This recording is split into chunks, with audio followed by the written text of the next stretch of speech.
Hey there. Okay, so I was adjusting the camera because it's so I got to find a really good spot in my house to to do this from. So, hey Reggie, how you doing? Reggie from Germany, my cousin. I am. My name is Lisane Basquiat, and I'm going live today because I want to talk about emotional well-being. There is so much happening in the world right now, and I'm not talking just about uh, the obvious global stuff that's happening. I'm talking about um, the way that we interact with each other as a global community. I'm talking about the ways that we struggle with finding a sense of peace within. I'm talking about the emotional well being that has to happen in order to be able to make decisions that are in your highest and best good for your life. And so I've been, especially over the last couple of weeks, first of all, I've been on more Zoom calls than I ever thought I'd be on in my life. And I have been really paying attention to the conversations that are happening in the world, paying attention to the conversations about um, the ways that people are struggling in relationship, the ways that people are panicked and really unclear and afraid of what's happening right now in our world, and also about the struggles that people have with finding a sense of purpose and with having their joy in their day or having a sense of connection to the lives that they're living. I'm seeing a lot of that, and what that translates into is struggle and emotional depletion and impatience, and it translates into people, going at it with each other, going at it within themselves with themselves. And so I decided that I just wanted to hop on today. It's Saturday, it's pretty much no Zoom day, no video conference day.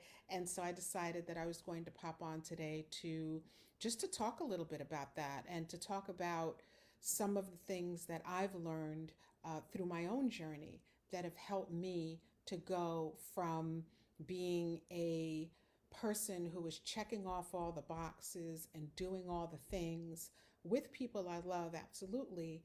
Um, but going from that person who really was just kind of doing things, um, but I always had this sense of there's something else I can be doing. There's another reason that I was put on this planet. There are other ways that I can contribute to the world. And I went through a period of really struggling with that and uh, took a journey of my own. And so I believe that that could be helpful to some of you. And so that's the reason why I decided to do this Facebook Live today. So it's less about kind of the things that are happening right now. Everybody's talking about that, right? Everybody is on the, talking about that and politics and all that other stuff. What I want to talk about is what's up, what is going on, what are we, struggling with on the inside, and how do you get out of it? How do you get yourself to a place of emotional wellness? Get yourself to a place of knowing how to bring yourself to emotional wellness. I want to talk about how to nurture the relationship that you're in with yourself and the other significant relationships that you have going on in your life. I also want to talk about a little bit about how to deal with panic when you're feeling it, bubbling up inside of you as a in response to the things that are going on. So I'm just hopefully waiting for a couple of more people to join. Reggie, I see you. I'm so happy to see you. Reggie Colas is lives in Germany, and he is family and a phenomenal artist. fantastic artist, like raw, rooted, and a beautiful soul. So I'm really happy to see you on here, Reggie. I see Esther. Um, Esther is actually the social media manager for Shaping Freedom and also For the Love of All. So I'm really excited to see you on here, Esther, this Saturday. And Viet Hen is on. Viet Hen is the brand manager and creative director for Shaping Freedom. So I'm just waiting for a couple more folks to come on. But you know what? I'm just going to go ahead and get started, and hopefully this will be turned into, people can come back and listen to it at another time if they want to. So I, as uh, most of you know, I have been in the field of human behavior for about 25 years now. I started off my career um, in corporate, and I went into corporate because that's what I was told was the path to success.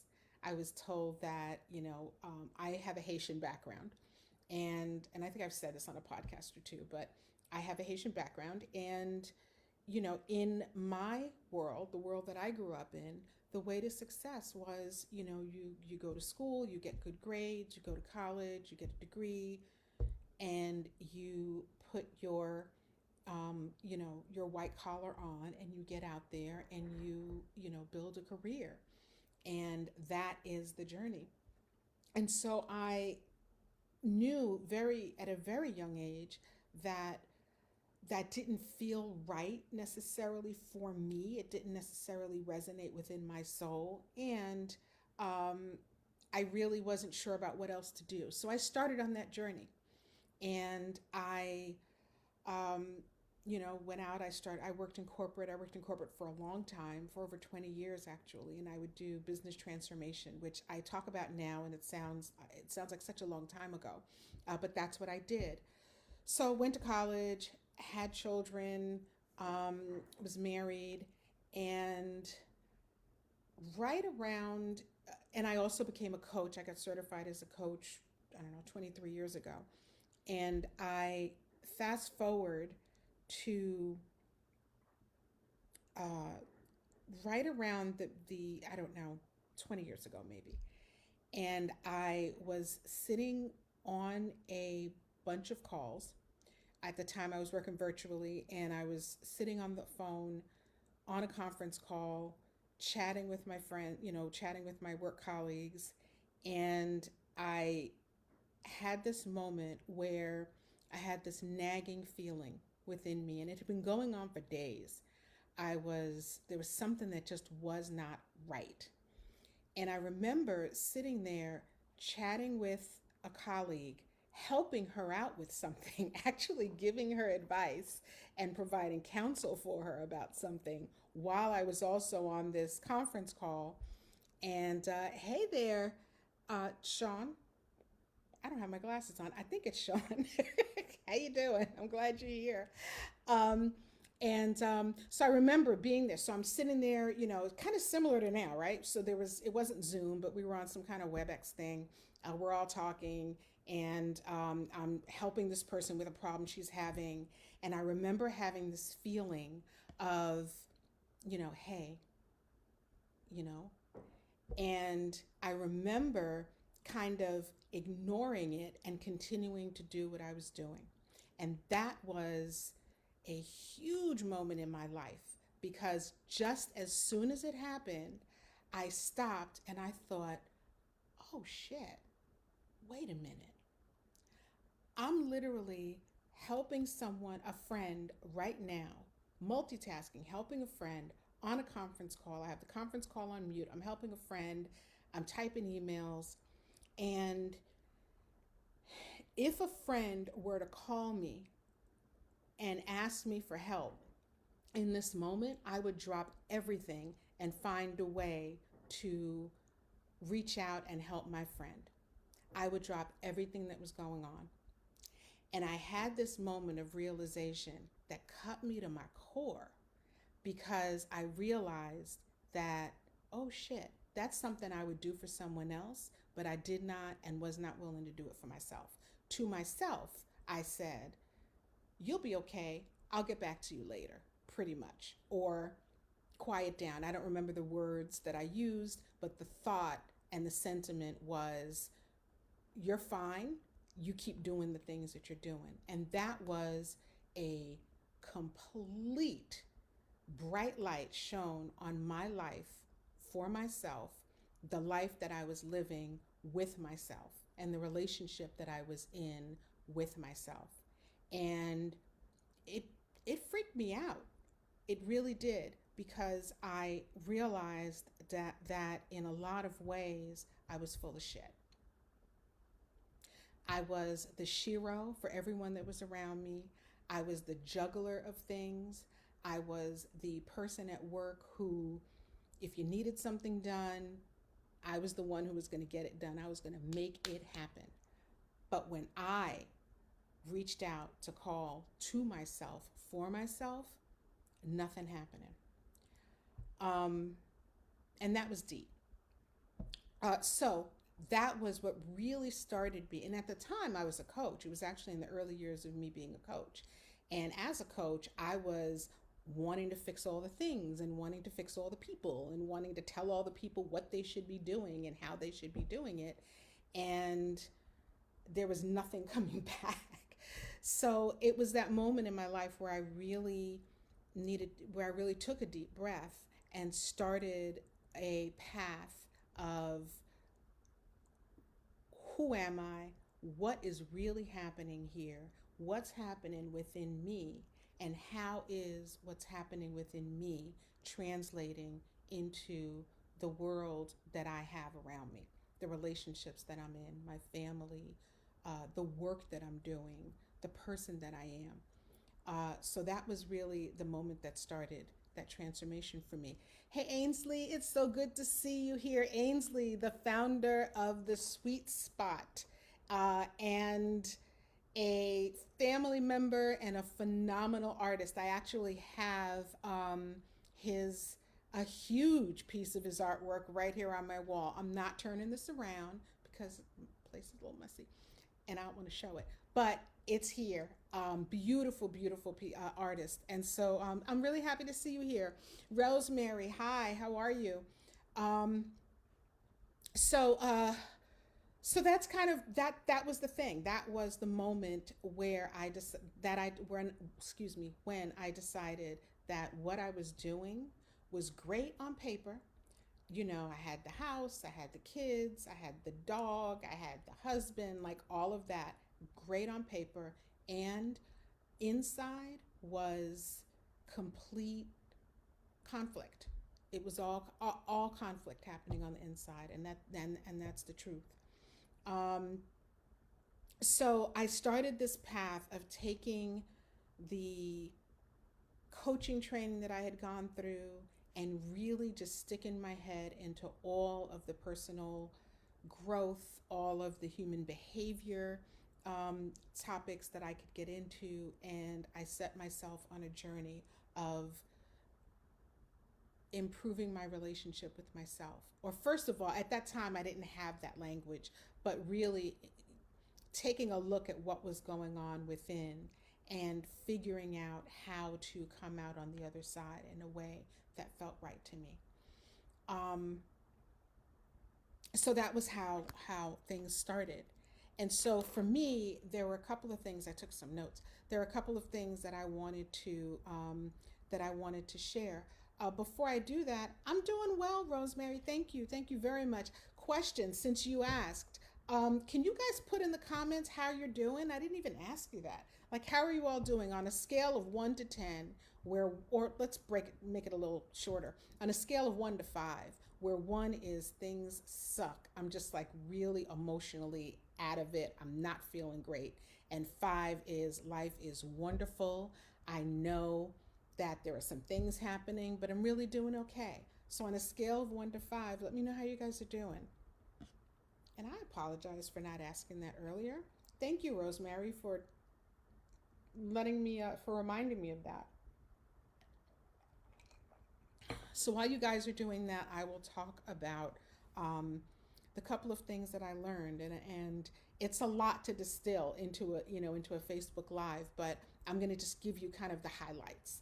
Um, the first is I learned emotional wellness is what I was the first direction that I went into.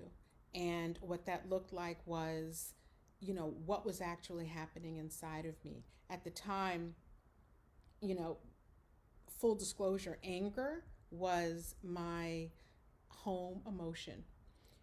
I once heard Tony Robbins refer to a home emotion, or he asked someone what their home emotion was, and that really resonated with me, because that's kind of that, like people refer to like your resting bee face. For me, my resting emotion was anger. So what that meant was, if you pissed me off, I got angry. If you hurt me, I got angry. If I felt hurt, I got angry. If, no matter what was going on, if I was frustrated about something, or if something wasn't quite going the way I wanted it to go, I got angry. If I was overweight, which I was at the time, really overweight, I got super, super angry.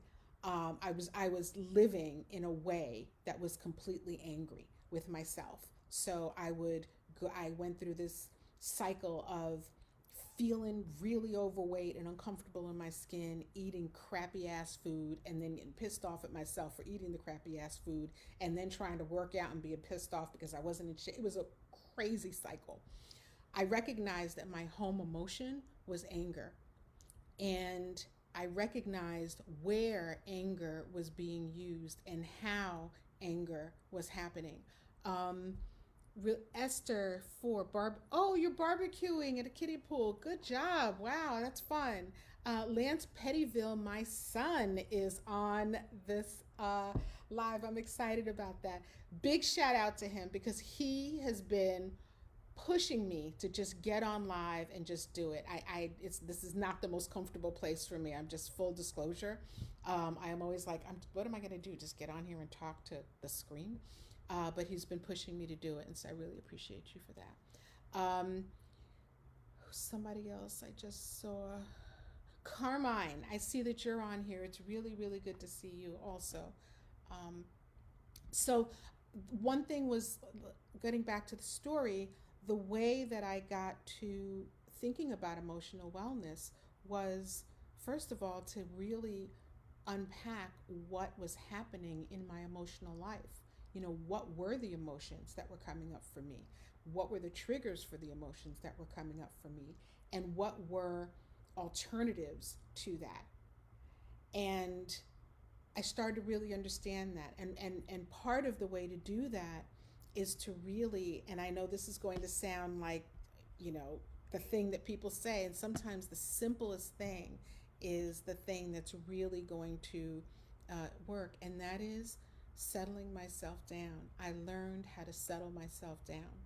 I learned how to listen to myself, how to find a quiet space in my world and just get quiet enough to be able to hear the still voice that was my own, to be able to hear where I was unhappy, or to hear the things that made me angry, and to hear what was beneath the anger. Because as I mentioned before, the anger was what was coming out of my mouth, but what was really happening on the inside was that I was hurt and I was scared and I felt vulnerable and I felt really uncertain about what was going on in my life and how I was going to get my life to be happy. I was sad. And so sitting down and really creating some practices around meditation and journaling and writing things out, or stopping myself in the moment of a strong emotion to really give myself that second that I would give to a girlfriend, and thinking, I'm really pissed off. And so before I would actually say or engage the person that was on the other side of it, taking a moment to be clear about what it was that was going on for me.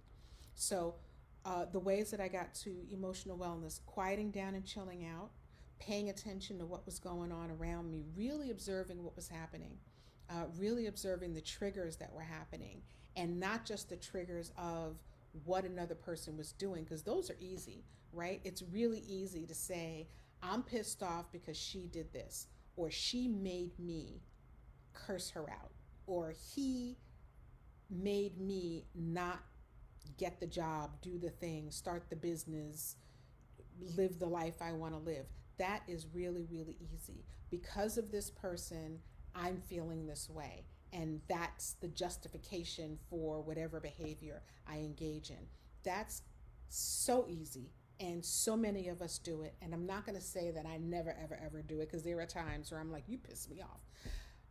And there's really no power in that.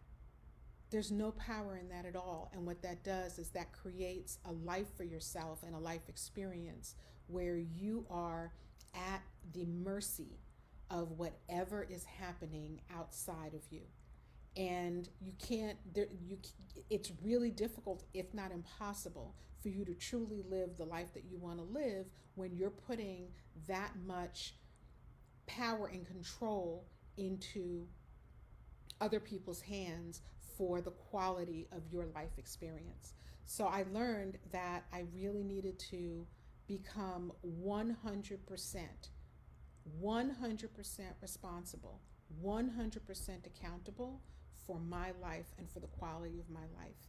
And that was a huge, huge endeavor. And it was also one of the most powerful and one of the most freeing things that I ever could have done, and that you could ever do, to get yourself on a path that is completely aligned with the person that you truly are. And it's really and I know I'm saying this, and there are some people on this live right now that I know personally, and a couple who are in my family, Ainsley Burroughs, Reggie Colas, Lance Pettyville, my son, and a couple of others of you who I know that for you all, you're already doing this. You've taken 100% responsibility for the quality of your lives. You're doing the things you love. Reggie, former military artist. Ainsley Burroughs, poet, founder and owner of the Sweet Spot, which is an erotica show, a burlesque show that tours the country. Painter, Lance Pettyville, my son, in the music industry. He has literally made an entire movement out of feeling free enough and being free enough to just be petty.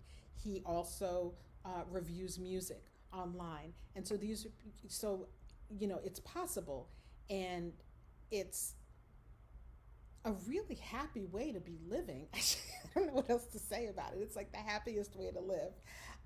And I really feel honored and grateful that I'm in the company of people who are doing that as well. And that's really what I'm talking about here, and what I want for every human being on the planet. It's to feel empowered, to be empowered, to take 100% responsibility and accountability for the quality of your life, and to show up for yourself, within yourself, and in your world. That's the way that you can truly create the world around you that you love living. It's by starting with yourself, starting with your relationship with yourself, paying attention to your behaviors, paying attention to your home emotions, paying attention to the ways that you're interacting with people, and how what's happening on the inside translates into what it is that's actually going on the outside. Um, the other thing is paying attention to how you're contributing to the story, which moves me into the panic conversation. There is a lot going on, and I'm just going to say it. There's a lot going on. This is a scary time for a lot of people, and we are in uncharted territory. What is going on right now has never happened in our lifetime, so we don't know how to deal with this. What we do have is, what we're blessed to have is social media as a way of us connecting with each other. We're blessed to have video conferencing and ways for us to connect even while we're sheltering at home. We have that. And the observations that I was referring to before, we really need to apply those. And I'm not preaching it, I'm just saying we really need to apply those to this situation as well, and to really think about how we're contributing to the dialogue and the conversation that's going on. And I'm not saying this with judgment. Do you do what works for you? Like, we're all creating our own world, right? And I'm just suggesting that you pay attention to how you're contributing. So, are you part of, the world where you are making the best use of this, adding some positivity to the conversation, bringing some light and some joy and some levity to an already kind of scary situation? Are you angry and screaming and revolting against what it is that's happening? I'm not going to go too deep into it, but what I will say is just pay attention to how you're contributing to what's happening, because the world that we're living in is the world that we're creating.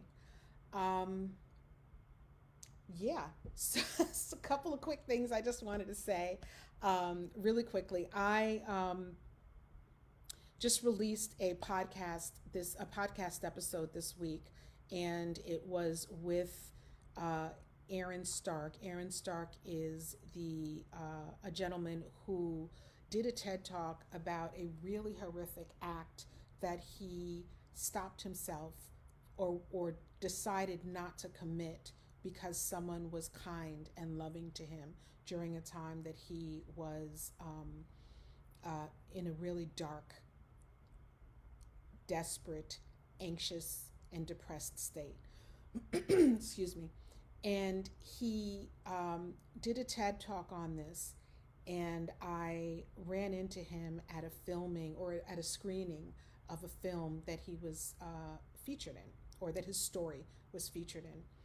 And we talked. We talked about a month and a half ago, and the episode was released on the Shaping Freedom podcast this last Thursday.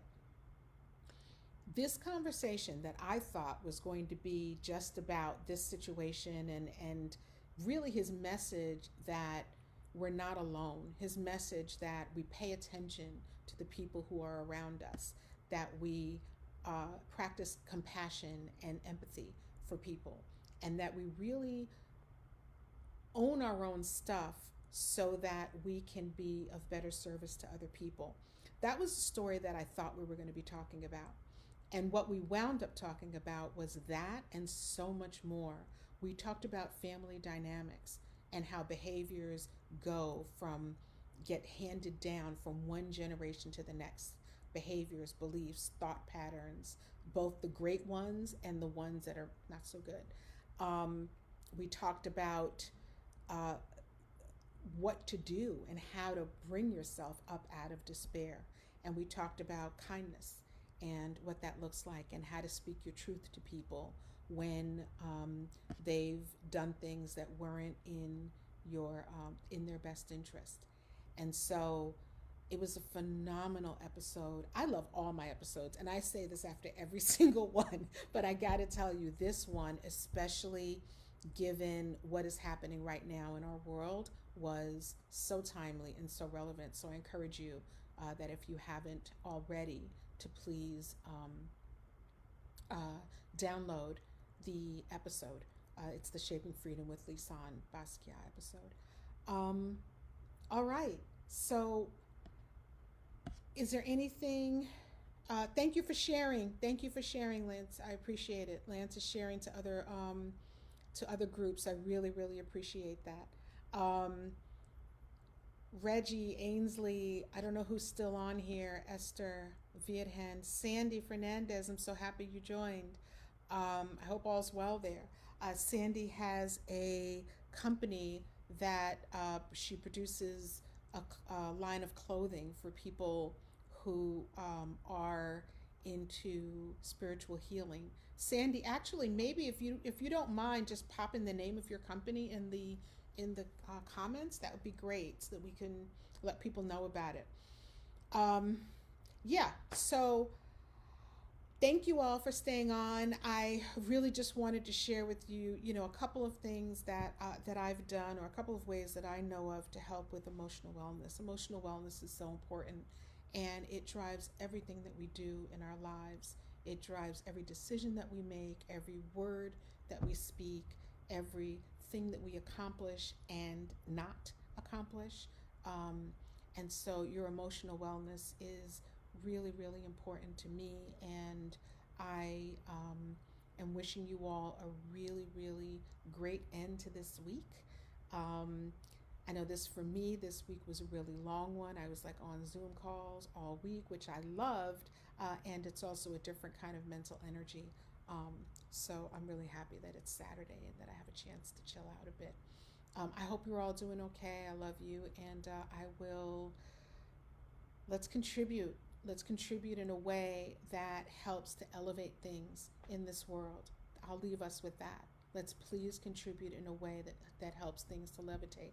Levitate. That too. But that helps to lighten things up. Make someone laugh today. Make someone warm someone's heart today. And as we're walking around with things on our face and all of that, let's learn how to smile with our eyes, because we all need it. We don't know what we're all dealing with at home. So let's be good to each other. Love and peace, y'all. Thank you so much for joining.